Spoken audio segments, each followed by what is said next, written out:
እንዴት ናችሁ ውድ ቤተሰቦቻችን? ይህ ፉአድ ባህሩ የዩቲዩብ ቻናላችን ነው። ስለምትከታተሉን ከልብ አድርገን እናመሰግናለን። በዛሬ ፕሮግራማችን እንደተለመደው የዝውውር ጉዳዮችን እያነሳሳን ቆይታን እናደርጋለን።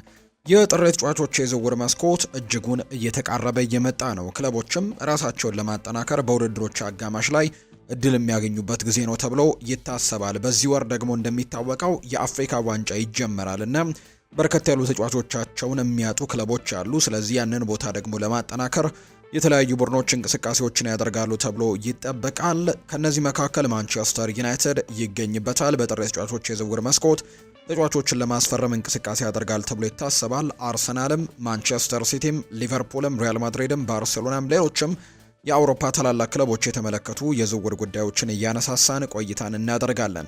ከዛ ውጪም ስፖርታዊ ጉዳዮችን እናነሳለን። ይህንን ፕሮግራም ፉአድ ባህሩ ወደ እናንተ እያደረስኩኝ ቆይታን እናደርጋለን። ውድ ቤተሰቦቻችን እናንተ ግን ይህንን ቪዲዮ ላይክ እያደረጋችሁ ቻናላችንን ሰብስክራይብ እያደረጋችሁ ከዛ በተጨማሪ ደግሞ ያላችሁን የፈለጋችሁትን ሀሳብ አስተያየት፣ ስምና አድራሻችሁን እየጠቀሳችሁ ኮሜንት ቦክስ ላይ ልታጋሩን ትችላላችሁ። እኛ በፕሮግራማችን መጨረሻ ላይ ስምና አድራሻችሁን እየጠቀሳችሁ ሀሳቦቻችሁን ያካፈላችሁንን ቤተሰቦች ሀሳቦቻችሁን መልሰን የምናደርስ ነው የሚሆነው። እንግዲህ የተለያዩ ርዕሰ ጉዳዮችን እናነሳለን። እስከ ፕሮግራማችን ፍጻሜ ድረስ ከኛ ጋር እንድትቆዩ ነው በአክብሮት የምጋብዘው። ከመሸጋገሪያ በኋላ በድጋሚ ተመልሰን እንገናኛለን። አብራችሁኝ እንድትቆዩ በአክብሮት ጋበዝኩኝ። ይህ ፉአድ ባህሩ የዩቲዩብ ቻናል ነው። እኔ ደግሞ ፉአድ ባህሩ ፕሮግራሙን እየመራው ቆይታን አደርጋለሁ። አብራችሁኝ ቆዩ።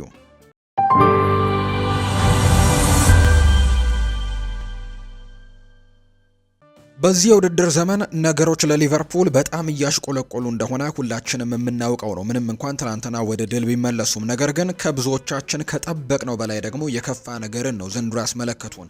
በጣም የሚገርመው አዲስ የወጡ ስታቲስቲክሶች እንደሚያሳዩት ከሆነ የአሰልጣኝ አርኔ ስሎት ቡድን ከግንቦት ወር ጀምሮ በአውሮፓ አምስቱ ታላላቅ ሊጎች ውስጥ ካሉ ማንኛቸውም ቡድኖች መካከል ሁለተኛው መጥፎ የመከላከል ሪከርድ ያለው ቡድን መሆኑ ተረጋግጧል። ባለፉት 6 ወራት ውስጥ በሁሉም ውድድሮች ከሊቨርፑል የበለጠ ጎል ያስተናገደው ወደ ታች ለመውረድ እየታገለ ያለው ወልቭስ ብቻ ነው። ይህም እንግዲህ የሊቨርፑል ችግሮች በዚህ የውድድር ዘመን መጀመሪያ ላይ ብቻ እንዳልጀመሩ የሚያሳዩ ናቸው። ሊቨርፑል እንደ ቨርጂል ቫን ዳይክ፣ ኢብራሂማ ኮናቴ እንዲህ ሁለት ከፍተኛ የሚባሉ ደግሞ ተጫዋቾች ከዛ ውጪ እና አሊሰን ቤከር እና ጆርጅ ማማርዳሽቪሊን በግብ ጠባቂነት ያሉ ከፍተኛ ደረጃ ያላቸው ተጫዋቾችን በተከላካይ መስመሩና በግብ ጠባቂዎች ላይ አሉት። ይህ ደግሞ በእውነት ትልቅ ድንገተኛ ሲሆን የስሎት አሰልጣኝነት የችግሩ ትልቁ አካልም መሆኑ ነው መረጃዎች የሚያሳዩት። የሊቨርፑል የመከላከል ስታቲስቲክስ በጣም አሳሳቢ ነው፣ ነገር ግን በተወሰነ ደረጃ አሳሳች ነው የሚሉ የክለብ ኤክስፐርቶች አሉ። ይህም ለሊቨርፑል ምን ያክል አሳሳቢ ነው የሚሉት ጥያቄዎች ይነሳሉ። እንደዚህ ላለ ትልቅ ክለብም ተስማሚ ያለመሆኑ ጥርጥር የለውም። ነገር ግን የኢምፓየር ኦፍ ዘ ኮፕ ባለሙያ የሆኑት ሊያም ቶገር አስተያየታቸውን ሲሰጡ ግን ለከቸንድ ኦፍ ሳይድ ቶገር ሲናገሩ ምንም እንኳን ይህ ለሊቨርፑል ጥሩ ባይሆንም ጥሬ ቁጥሮች ብቻ ግን ከማሳየት የሚጎድል አስፈላጊ አውድ እንዳለ ያምናሉ። ይህ ቁጥራዊ መረጃ በተወሰነ ደረጃ አሳሳች ነው፣ ምክንያቱም የጎሉ 25 በመቶ የሚሆነው ሊቨርፑል ፕሪሚየር ሊጉን ካሸነፈ በኋላ ባለፈው የውድድር ዘመን መጨረሻ ላይ በተደረጉት 4 ግጥሚያዎች ላይ የተከሰተ ነው። እናም ግልጽ ደግሞ የአቋም መውረድ ነበር ሲል ነው እንግዲህ ቶገር እየተናገረ የሚገኘውና ይህን ነገር አጋርቶታል። ሆኖም ግን በዚህ የውድድር ዘመን እስካሁን ድረስ በ18 ግጥሚያዎች ላይ ግን 27 ያክል ጎሎች ተቆጥሮበታል። በአንድ ጨዋታ በአማካይ 1.5 ጎል ይቆጠርባቸዋል እንደማለት ነው። ስለዚህ የአሁኑ የፕሪሚየር ሊግ ሻምፒዮን ለሆነው ክለብም እንግዲህ የማያምር ነገር ነው፣ በርካቶችም የማይጠብቁት ነገር ነው ተብሎ ነው የሚታመነው። ሊቨርፑል በ2024/25 ብዙ ጊዜ እንግዲህ የነበረው የመከላከል ጥንካሬ አሁን ላይ ጠፍቶበታል። ይህ የሆነውም በመሰረታዊ ግለሰባዊ ስህተቶች ነው። በክረምቱ ወቅትም በተደረጉ የተጫዋች ለውጦችም ምክንያት በመከላከል ውስጥ የተቀነሰ የቡድን ቅንጅት፣ ሪያ ግራቨንበርች ወይም አሌክሲ ማካሊስተር በማይኖሩበት ጊዜ ደግሞ የሚፈጠረው የአማካይ ክፍል ደህንነት መጥፋት፣ የአሊሰን በጉዳት መቅረትና እሱን የሚያወጣውን ተጽዕኖ ደግሞ ነገርን አለማሳየት፣ በማማርዳሽቪሊ ጊዜ ደግሞ አለመታየት ጉዳይ እንደሆነ ጭምር የሚያሳዩ መረጃዎች ናቸው እየወጡ የሚገኙትና እነዚህ ጉዳዮች ሊቨርፑል ዘንድሮ ውጤት እንዲያጣም ትልቁ ምክንያት ሆነዋል ብለዋል። ነገር ግን ትናንትና ወደ ድል ተመልሰዋል። እንግዲህ በቀጣይ ጨዋታዎች ላይ የሚያስመዘገቡት ውጤት የሚጠበቅ ጉዳይ ነው። ሊቨርፑል በዚህ ሳምንት መጨረሻ እንግዲህ አንቷን ሴሜኒዮን የማስፈረም እድልን በተመለከተ ከቦርንመስ ተወካዮች ጋር ንግግር እንደሚያደርግ ነው የተገለጸው። የጋናው ኢንተርናሽናል በፕሪሚየር ሊጉ ባሳየው አስደናቂ አቋም በአሁኑ ጊዜ ተፈላጊ ተጫዋች ሲሆን በመረጃዎቹ መሰረት ደግሞ ማንቸስተር ዩናይትድም በብርቱ የሚፈልገው ተጫዋች ነው። ከቼንድ ኦፍ ሳይድ በዚህ ሳምንት መጀመሪያ ላይ ማንቸስተር ዩናይትድ ሴሜኒዮን ለማስፈረም ሊቨርፑልን ለመቅደም በፍጥነት ሊንቀሳቀስ እንደሚችል ተናግሮ ነበር። ነገር ግን አሁን አዲስ መረጃ ወጥቷል። እንደ ዘገባዎች ከሆነ እንግዲህ የሊቨርፑል አመራሮች በዚህ ሳምንት መጨረሻ ሴሜኒዮን የማስፈረም ስምምነት ለመወያየትም ከቦርንመዝ አመራሮች ጋር ይገናኛሉ። ዘገባው አክሎም የ25 ዓመቱ ተጫዋች 75 ሚሊዮን ፓውንድ ገደማ ሊያስወጣ እንደሚችልና ሊቨርፑል ሌላ ከፍተኛ ጥራት ያለው አጥቂ ተጫዋች ላይ ኢንቨስት ማድረጉ ብልህነት ሊሆን እንደሚችል ነው የሚጠቅሰው። ሪፖርቱ አክሎም ሊቨርፑል ከሴሜኒዮ ጋር በግል ስምምነት ላይ መድረስ እንደሚጠበቅበት ገልጿል። ስለዚህም ይህ ሌላኛው ሊታይ የሚገባ አስደሳች ዝርዝር ይሆናል ተብሎ ነው የሚጠበቀው። ሴሜኒዮ በዚህ ውድድር ዘመን በፕሪሚየር ሊግ ውስጥ ካሉ ከፍተኛ አቋም ካላቸው አጥቂዎች ተጫዋቾች መካከል አንደኛው ነው። የሴሜኒዮ ምርጥ አቋም ደግሞ የመጣው መሐመድ ሳላ በዚህ ውድድር ዘመን በሊቨርፑል ወደ ኋላ የተመለሰበት በሚመስልበት ወቅት ላይ ነው። የግብፁ ኢንተርናሽናል እድሜው መግፋት መጀመሩ እያሳየ ሊሆን ይችላል። ሳላ ያለ ጥርጥር የሊቨርፑል ታሪካዊ ተጫዋች ነው። የሁልጊዜም ታላቅ ከሚባሉ የፕሪሚየር ሊግ ተጫዋቾች መካከል ይካተታል። ነገር ግን ማንም ደግሞ ለዘላለም የሚቀጥል አይደለም እና ለአርነ ስሎት የረጅም ጊዜ ተተኪ ለማምጣትም የሚያስብበት ጊዜ ሊሆን ይችላል። ሴሜኒዮ ተስማሚ ሊመስል ይችላል። ነገር ግን የሩበን አሞሪም የዩናይትድ ፕሮጀክትም እንግዲህ በትክክለኛው አቅጣጫ ላይ የሚሄድ ይመስላልና እንግዲህ የሩበን አሞሪምን ስብስብም ለመቀላቀልም ምናልባት ጥያቄዎች ሊኖሩ እንደሚችሉ ይታመናል። እንደ ማቲያስ ኩኛ፣ ብራያን ምቤሞ ያሉ በፕሪሚየር ሊጉ የተረጋገጡ ተጫዋቾችን ማስፈረም ለዩናይትድ በጥሩ ሁኔታ ሰርቶላቸዋልና ሴሜኒዮ ለዛ የፊት ሶስት አጥቂዎች ደግሞ ሌላ አስደሳች ጭማሪ ሊሆን እንደሚችል ነው መረጃዎች የሚያሳዩት። የባየር ሚኒኩ ሃሪ ኬን በክለቡ ከፍተኛ እንግዲህ ደስተኛ እንደሆነ በሚቀጥለው ክረምትም ሊያደርግ ስለሚችለው ዝውውር እስካሁን የመጨረሻ ውሳኔ እንዳልሰጠ ጭምር ነው የተገለጸው። ኬን በባየር ሚኒክ ዓለም አቀፍ ደረጃ ያለው ተጫዋች ሲሆን ከሌሎች ክለቦች ፍላጎት ቢኖርም ከዚህ የውድድር ዘመን በኋላ እሱን ለማቆየት እንደሚፈልጉ እርግጠኛ ናቸው። በቅርቡ ቲም ቶክ እንደዘገበው ከሆነ ማንቸስተር ዩናይትድ እና ቶትንሃም ለኬን ፊርማ ያደረጉት ፉክክር ውስጥም እንግዲህ ሊገቡ እንደሚችሉ ተገልጿል። ነገር ግን የሊቨርፑል ኢንተርናሽናል ተጫዋች እስካሁን ምንም አይነት የመጨረሻ ውሳኔም አልሰጠም። ፌጂያስ ባወጣው ዘገባ መሰረት ባርሴሎናም በሃሪ ኬን ላይ ፍላጎት አለው። ነገር ግን ተጫዋቹ ራሱ በባየር ሚኒክ ደስተኛ ነው። እናም ደግሞ ለመልቀቅ እንደሚፈልግ እስካሁን ምንም አይነት ምልክትም እንዳልሰጠ ነው የሚነገረው። ሃሪ ኬን በአሁኑ ወቅትም ከታዋቂው አለን ሺረር ቀጥሎ ሁለተኛው እንግዲህ ደረጃ ላይ የሚገኝ የምንጊዜም ከፍተኛ ግብ አስቆጣሪ ነው። በፕሪሚየር ሊጉ የሁል ጊዜውም ከፍተኛ ግብ አስቆጣሪነት ሪከርድ ላይ በእርግጠኝነት ለመስራት ትኩረት ያደርጋል ተብሎ ይታሰባል። ኬን ከአለን ሺረር የሁል ጊዜም ደረጃዎች ብዙም እንዳራቀም እንግዲህ ቁጥሮች ያሳያሉ። ከቶተናም ሲለቀም በድምሩ 213 ጎሎች ሲኖሩት አለን ሺረር ደግሞ 260 ጎሎች ነው ያሉትና 47 አካባቢ ግቦች ይቀሩታል። ኬን አሁንም ለባየር ሚኒክ በከፍተኛ ፍጥነት ግቦችን እያስቆጠረ ነው። ስለዚህ በሚቀጥለው ጥቂት ዓመታት ውስጥ ሌላ 48 የፕሪሚየር ሊግ ጎሎችን አስቆጥሮ በእንግሊዝ እግር ኳስ ታሪክ ውስጥም ቦታውን ሊያስጠብቅ እንደሚችል መገመቱ ቀላል ነው። ሃሪ ኬን አሁንም በዓለም ላይ ካሉ ምርጥ አጥቂዎች አንዱ እንደመሆኑ ዩናይትድ ወደ ከባድ የፕሪሚየር ሊግ ዋንጫ ተፎካካሪነት እንዲመለስ ለመርዳትም እጅግ በጣም ጥሩ ፈራሚ ሊሆን እንደሚችል ይነገራል። ይሁን እንጂ የ32 ዓመቱ ተጫዋች ሮበርት ሌቫንዶስኪን የመተካት እድልን የሚያገኝበት እንደ ባርሴሎና ያለ ታላቅ የአውሮፓ ግዙፍ ክለብንም ሊመርጥ ይችላል። ማንቸስተር ዩናይትድ ቀደም ሲል የነበረውን ኃያል አይደለም እንግዲህ አሁን ላይ ያለው፣ ምናልባት ግን ለመመለስ እየሰሩ ነው የሚገኘው። ስለዚህ ወደ ኦልድ ትራፎርድ እንዲመጣ ማግባባት ለሱ ከባድ ሊሆን ይችላል። ምንም እንኳን ይህንን በቶተንሃም ሆትስፐርስ ሁለተኛ ቆይታው የበለጠ ሊሆን እንደሚችል አማራጭ እንደሆነም ይነገራል። ቢሆንም ግን ለተወሰነ ጊዜ የማናውቀው ይመስላልና ኬን በባየር ሚኒክ መቆየቱን ቢሆን ውድቅ ማድረግ አይችልም። ስለዚህ የተለያዩ ርዕሰ ጉዳዮች ይነሳሉ። ወደ ማንቸስተር ዩናይትድ ይመለስ ይሆን ወይ? ማንቸስተር ዩናይትድንም ወደ ኃያልነቱ ለመመለስ በትልቁ ይሰራል ወይ የሚጠበቅ ጥያቄ ነው። የ24 ዓመቱ ብራዚላዊ የፕሪሚየር ሊግ ጥሩ አቋም አሳይቷል እና ጎሜስ በማንቸስተር ዩናይትድ አሁን ላይ እየተመለከቱት ካሉት አማካይ ዝርዝሮች ውስጥ ይገኛል። ወልቭስ የውድድር ዘመኑ መጨረሻ ላይ ተጫዋቹን ለመሸጥ ጫና ሊደረግበት ይችላል፣ በተለይ ወደ ታች ከወረደ። አማካዩ በከፍተኛ ደረጃ መወዳደር ይፈልጋልና በሻምፒዮንሺፕ ከፕሪሚየር ሊጉ ቀጥሎ ባለው እንግዲህ ዝቅተኛው ሊግ ላይ መጫወት አይፈልግም። ሁኔታው እንዴት እንደሚዳበር ማየቱ ደግሞ አስደሳች ያደርገዋል። ፒት አርውርክ እንደተናገረው ከሆነ ለፉትቦል ኢንሳይደር እንግዲህ በማንቸስተር ዩናይትድ በአሁኑ ጊዜ እየተመለከትኳቸው ያሉ ረጅም የአማካይ ዝርዝሮች አሉ። ጃኦ ጎሜስ ወደዚያ ዝርዝርም ከተጨመሩት የቅርብ ጊዜ ስሞች አንደኛው ነው። እንደገናም ደግሞ በፕሪሚየር ሊግ ውስጥ ብቃቱ የተረጋገጠ ነው። ይህም ደግሞ ማንቸስተር ዩናይትድ በአሁኑ ጊዜ ባለው የዝውውር ፖሊሲ ውስጥ ቁልፍ ነገር ነው። ለዚህ ጉዳይ ቁልፉ ወልቨርሃምፕተን ወንደረርስ ወደ ታች መውረድ ቢያጋጥመው ሊሆን ይችላል። ወደ ሻምፒዮንሺፕ ለመውረድ ከተገደዱ ለመሸጥ ይገደዳሉ። ጂያኦ ጎሜዝም በከፍተኛ ደረጃ መጫወቱንም መቀጠል ያስፈልጋል ነው የተባለው። ማንቸስተር ዩናይትድ በመሃል ሜዳው ላይ የበለጠ ቁጥጥርና ብልህነትን ይፈልጋል እና የደቡብ አሜሪካዊው ተጫዋችም ተስማሚ ሊሆን እንደሚችል ነው የሚታመነው። ከወልቭስ ጋር ጥራቱን አሳይቷል እና ለትልቅ ክለብ መጫወት የሚያስችሉት ቴክኒካዊ ብቃቶችም እንዲሁ አሉት። ለዋንጫዎች መታገልና በከፍተኛ ደረጃ መወዳደርም ይፈልጋል። ማንቸስተር ዩናይትድ በመጪዎቹ የውድድር ዘመናትም ይህንን መድረክ ሊያቀርብለት ይችላል። በቅርብ ሳምንታት መሻሻል አሳይተዋል። እናም የውድድር ዘመኑ መጨረሻ ላይም ወደ አውሮፓ ውድድሮች ለመመለስም ተስፋ ያደርጋሉ። ከዚያም በላይ ዩናይትድ በሀገሪቱ ውስጥ ካሉ ትልልቅ ክለቦች አንደኛው ነው። እናም እነርሱን ደግሞ የመቀላቀል እድልም ለመቃወም አስቸጋሪ ሊሆን ይችላል። ማንቸስተር ዩናይትድ ዝውውሩን ለማጠናቀቅ በይፋዊ አቅርቦትም መቅረቡን ማየቱ አስደሳች ያደርገዋል ተብሎ እንደሚታሰብ ነው መረጃዎች የወጡት። አንቷን ሴሜኒዮ ወደ ጥር ዝውውር መስኮት ሲመጣ ከፍተኛ ተፈላጊ ከሆኑ ተጫዋቾች መካከል አንደኛው ሆኗል። በመጀመሪያ ሪፖርት እንደተደረገው ቦርንመዝ በጥር ወር ትክክለኛ ዋጋ ካገኘ ኮከብ ተጫዋቹን ለመሸጥ ፈቃደኛ ይሆናል። ከዚያ በኋላ የወጡ ሪፖርቶች እንደሚያመለክቱት ቼሪዎቹ ቦርንመዞች ከሊቨርፑል ጋር ግንኙነት አድርገዋል። የአርነ ስሎት ክለብም ተጫዋቹን ለማስፈረምም ዋና ተፈላጊ ተደርጎ ይታያል። ከዚያ በተጨማሪ የአርሰናልና የቶትናም ከፍተኛ ፍላጎት ቢኖርም ሴሜኒዮ ራሱ ወደ ሊቨርፑል መዘዋወር እንደሚፈልግ ተዘግቧል። ቀደም ሲል ተጫዋቹ አሁን ባለው የኮንትራት ውስጥም የተደበቀ የመልቀቂያ አንቀጽ እንዳለው ሪፖርት ተደርጎ እንደነበር የምናስታውሰው ጉዳይ ነው። የዘ አትሌቲኩ ጋዜጠኛ የሆነው ዳቪድ ኦርነስቲን እንደሚለው ከሆነ ሴሜኒዮ በጥር ወር በተወሰነ የጊዜ ገደብ ውስጥም ሊነቃ የሚችል የ65 ሚሊዮን ፓውንድ የመልቀቂያ አንቀጽ አለው። የአሰራርም ቦርንመዝ ምትክ ተጫዋች ለማግኘት በቂ ጊዜ ይሰጠዋል። ሪፖርቱ እንደሚለው የአንቀጽ በክረምቱ ወራትም ለተጨማሪነት ይቀንሳል። ይህም ለረጅም ጊዜ እቅድ ይበልጥ ማራኪ አማራጭ ያደርገዋል።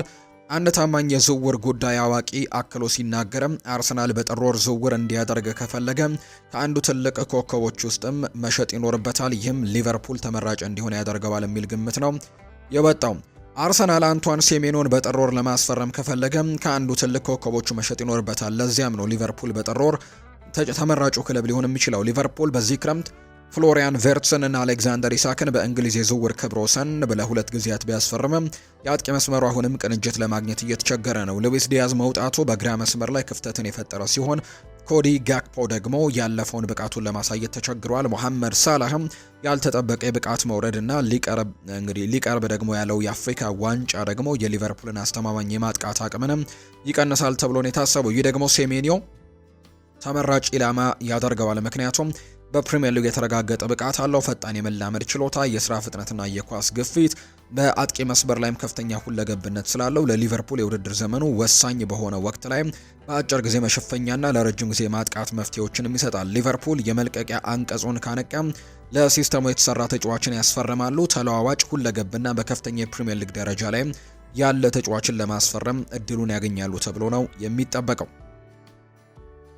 ሩበን አሞሪም የሊቨርፑልን ዝውውር ለማጨናገፍ ተዘጋጅቷል። የመረጃ ምንጮች እንደሚናገሩት ከሆነ ማንቸስተር ዩናይትድ የክሪስታል ፓላሱን ኮከብ አደም ዋርተንን ለማስፈረም ነው ከሊቨርፑል ቀድመው ለማስፈረም እንቅስቃሴ እያደረጉ የሚገኙት። ይህ መረጃ የወጣው ከክረምቱ ወዲህ አንዳንድ ትልልቅ ዝውውሮች ቀድሞ በማውጣት የሚታወቀው አስተማማኝ የዝውውር ጉዳይ የውስጥ አዋቂ ነው።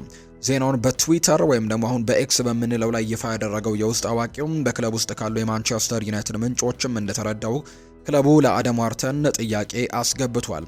ሩበን አሞሪም አማካዩን በጣም እንደሚወደውና ሊቨርፑል ከ21 ዓመቱ ተጫዋች ጋርም ግንኙነት ከማድረጉ በፊት የፕሮጀክት እቅዱንም ለተጫዋቹ ማሳመን እንደሚችል በእርግጠኝነት እየተናገረ ነው። የክለቡ ምንጮች እንደሚናገሩት ማንቸስተር ዩናይትድ ለአደም ዋርተን ጥያቄ አቅርበዋል። ሩበን አሞሪም ተጫዋቹን ይወደዋል እና ሊቨርፑል ተጫዋቹን ከማነጋገራቸው በፊት ነው እንቅስቃሴ ለማድረግ ሙከራዎችን የሚያደርጉት።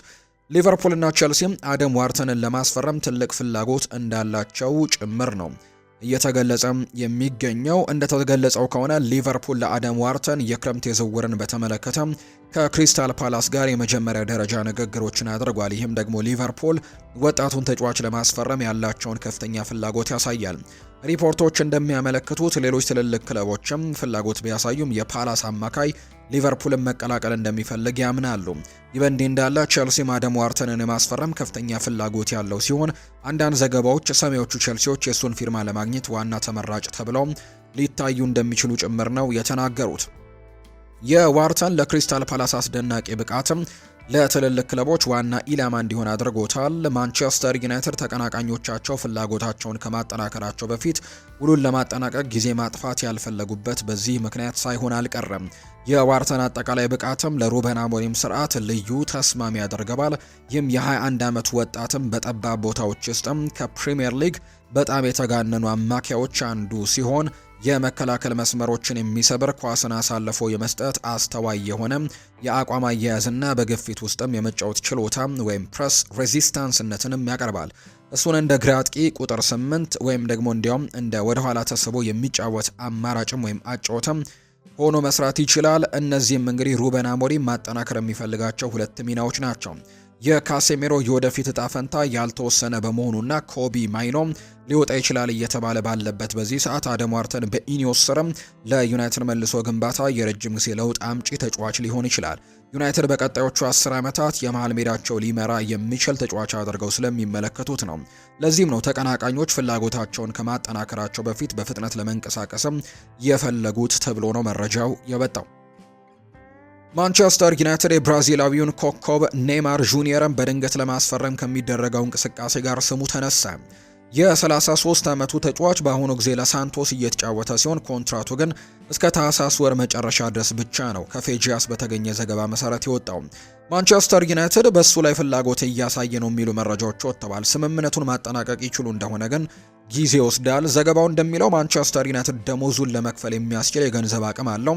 እናም ተጫዋቹም ለመቀላቀል ፍላጎት ሊኖረው ይችላል። ከዓለም ዋንጫው በፊት በብራዚል ብሔራዊ ቡድን ውስጥ ያለውን ቦታ ለማጠናከር ይፈልጋልና በፕሪሚየር ሊጉ መወዳደር የሚፈልገውን እውቅና ሊሰጠው ይችላል። ፒኤስጂን ከለቀቀ ወዲህ ምርጥ ብቃቱ ላይ አልነበረም። እናም ወደዚህ ደረጃ ለመመለስ ደግሞ ይፈልጋል። ወደ ሳዑዲ አረቢያ ከዛም ወደ ብራዚል ያደረገው ዝውውርም ከመጋረጃው ጀርባ እንዲሆን አድርጎታል። ሆኖም ግን እሱ የትውልዱ ምርጥ ተጫዋች አንዱ መሆኑ አያጠራጥርም። ካሴሜሮ በቅርቡ ብራዚል በመጪው ዓለም ዋንጫ ኔይማርን እንደምትፈልግ ገልጿል። እናም የ33 ዓመቱ ተጫዋች የማይካድ ጥራት ያለው አስደናቂ ተጫዋች እንደሆነ ይታመናል።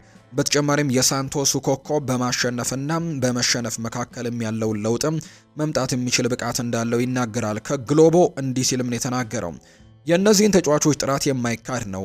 ብዙ እንግዲህ ችሎታ ስላላቸው ማባከን አይቻልም እና በዛሬው እግር ኳስ ውስጥ በማሸነፍና በመሸነፍ መካከል ያለው በመስመር በጣም ቀጭን ነው። ይህንን መስመር ደግሞ የሚሰብሩት እነዚህ ተጫዋቾች ናቸው።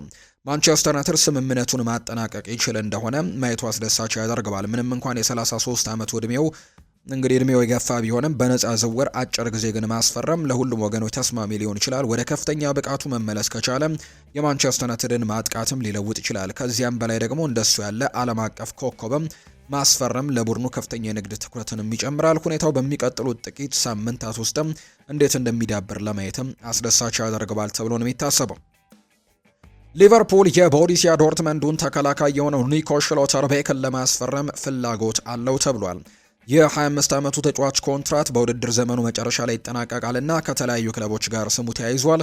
ከፉትቦል ኢንሳይደር በተገኘ ዘገባ መሰረት ሊቨርፑል ፊርማውን ለማስጠበቅም በሚያደርገው ውድድር ውስጥም ሲሆን እና ደግሞ ፊርማውን ለማስጠበቅ በሚደረገው ውድድር ውስጥም ሲሆን እናም በኮንትራቱ ሁኔታ ምክንያትም የጀርመን ብሔራዊ ቡድን ተጫዋችም በተመጣጣኝ ዋጋ ሊያስፈርሙት ይችላሉ። ፒተር ኡርክ እንደተናገረው ከሆነ ሊቨርፑል እሱን ለማስፈረምና ወደ እንግሊዝ ለማምጣትም በእርግጠኝነት በውድድር ውስጥ ይሆናሉ። እንደ እርሱ ያለ ምርጥ ተጫዋች ኮንትራቱን በሚቀጥለው ክረምት የመጨረሻው ዓመት ውስጥም የሚገባ ከሆነና ስለማራዘም ምንም ስምምነት ከሌለ በተቀነሰ ዋጋ ሊገኝ ይችላል። አሁን ካለው የጀርመን ብሔራዊ ቡድን ተጫዋች በተለምዶ ከሚጠቀሙበት ዋጋ እጅግ ባነሰ ክፍያ ሊያስፈርሙት ይችላሉ። ሊቨርፑል በመከላከል ረገድ መሻሻል እንደሚያስፈልገው ሚስጥር አይደለም። በዚሁ የውድድር ዘመን ለነሱ ዋነኛ ድክመት ሆኖ ቆይተዋል። ለዋና ዋንጫዎች ለመታገል ቁርጠኛ ከሆኑም በላይ በኩል እንግዲህ መጠናከር አለባቸው በኋላ በኩል።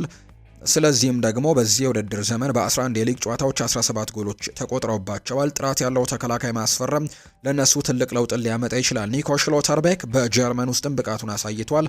እናም በፕሪሚየር ሊጉም ስኬታማ የመሆን ችሎታ አለው።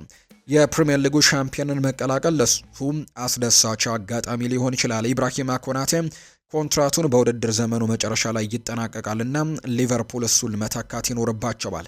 ጀርመናዊው ተጫዋች ለነሱ ተስማሚ ምርጫ ሊሆን ይችላል። በነፃ ዝውውር ማስፈረምም እድሉ በጣም ማራኪ ነው። ሌሎች ክለቦችም በጀርመናዊው ተጫዋች ላይ ፍላጎት አላቸው። እናም ሊቨርፑል ስምምነቱን ለመጨረስም በፍጥነት እርምጃ መውሰድ ይኖርበታል። ሊቨርፑል በጥር ወር ከተከላካዩ ጋር ቅድመ ውል ስምምነት መፈረም ይችላል። በውድድር ዘመኑ መጨረሻም ተጫዋቹ ክለቡን እንዲቀላቀል ማሳመን ይችሉ እንደሆነ ለማየትም ጊዜዎች ይወስዳሉ። በአማራጭ ትንሽ ክፍያ ለመክፈልም በጥር ወርም ውስጥ ማስፈረም ይችሉ ይሆናል ተብሎ ይታሰባል። እንደ ፖርቱጋል የመገናኛ ብዙሃን ሪካርድ ዘገባ እንደሚያሳየው ከሆነ የማንቸስተር ዩናይትድ የረጅም ጊዜ የአማካይ ክፍል ግንባታ ቀጥሏል። የወልቭሱ ኮከብ ዣኦ ጎሜዝ አሁንም የሚመለከቱት እጩ ነው። ማንቸስተር ዩናይትዶች በአማካይ ስፍራ ላይ የተለያዩ አማካይ ስፍራ ተጫዋቾችን ለማስፈረም እንቅስቃሴዎችን እያደረጉ ነው።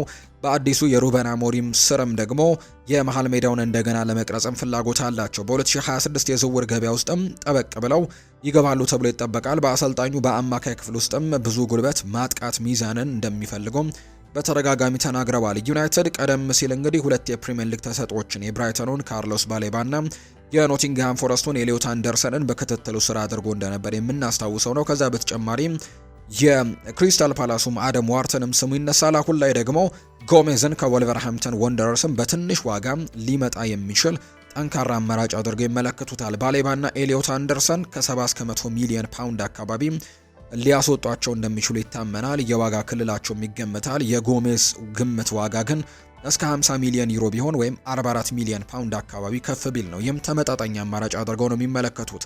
የ24 ዓመቱ ብራዚላዊ ከጃንዋሪ 2023 ጀምሮ ከፍላሚንጎ ከተቀላቀለ በኋላ ከወልቭስ ምርጥ ተጫዋቾች አንደኛው ነው። ጥሩ አጨዋወት አለው። ኳስን የመንጠቅ ችሎታውና በግል ፍልሚያዎች ላይም ያለው ጥንካሬ በሊግ ውስጥም ሁሉ ምስጋና አስገኝቶለታል።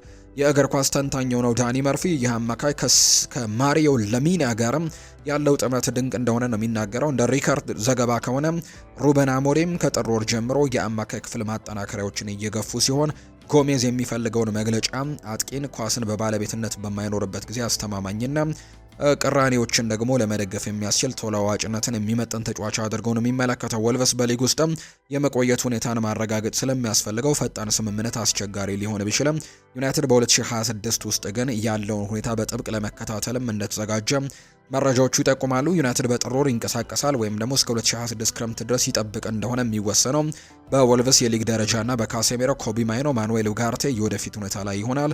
የእነዚህ ተጫዋቾች በኦልድ ትራፎርድ የረጅም ጊዜ ሚና እስካሁን ድረስ በእርግጠኝነት እንደማይታወቅ ነው የሚገለጸውና የእነዚህ ተጫዋቾች መልቀቅና ያለመልቀቅም ለዚህ ተጫዋች ፊርማ እንግዲህ አስተዋጽኦችን ያደርጋል ተብሎ ነው የሚጠበቀው።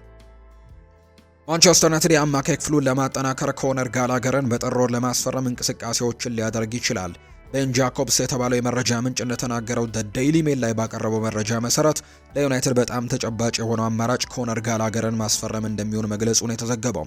የማንቸስተር ዩናይትድ ፍላጎት በክረምቱ ላይ የጀመረ ነው። ሩበን አሞሪም የአትሌቲኮ ማድሪዱን ኮከብም በውሰት ለማስፈረም ፍላጎት ነበረው። ነገር ግን የስፔኑ ክለብ በውሰት ለመልቀቅ ፍቃደኛ ባለመሆኑ ዝውውሩ አልተሳካም። ቤን ጃኮብስ እንደገለጸው ከሆነ ዩናይትድ በውሰት ዝውውር ላይ ያላቸው አቋም ከቀዘቀዘ ለማየት በጥር ወር እንደገና ሊሞክር ይችላል። አሁን ደግሞ ከክለቡ ጋር ቅርበት ያላቸው ምንጮች ያሉት ታማኝ የዝውውር አዋቂ የኮነር ጋላገር ወኪል ከማንቸስተር ዩናይትድ ጋር መነጋገሩን የገለጸው።